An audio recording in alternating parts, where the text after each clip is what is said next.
dealing with hoarder cases like this is very challenging. The cats, you can see, are extremely skittish, they're feral. You deal with living conditions that are filthy.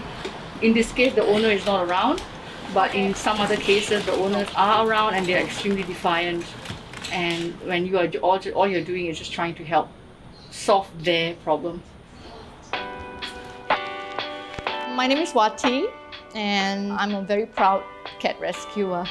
I'm definitely a crazy cat lady, but I think crazy in a good way, not one of those ladies that hoard cats and all that. 5 years ago, I got my newer place, and I also managed to get like a space to do fostering, like a boarding house. Rescuers do need a certain level of gung-ho-ness. First, guts. You need guts there. If you don't have that, then how are you going to resolve anything? In a way that is helpful to both parties and to the animal in question.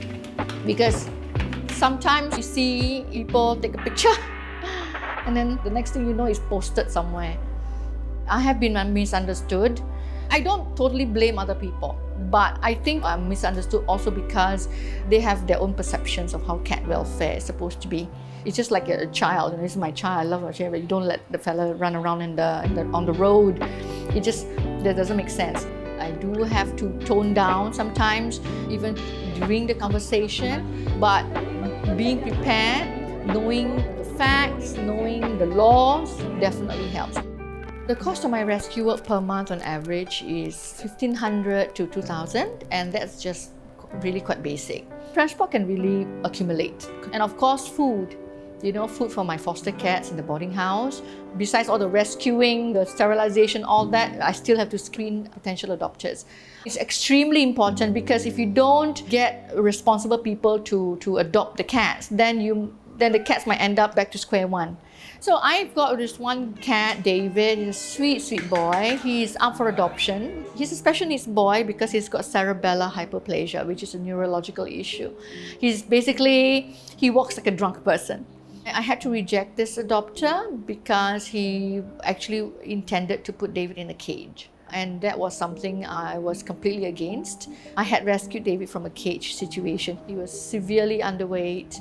They had no food, no water, and his cage was that small. It was almost the length of David himself. So I didn't see the point. Yeah, so David is still free roaming, still up for adoption, but I think the chances of that are very low.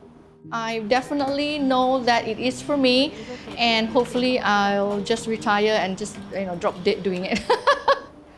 I would give so much for them.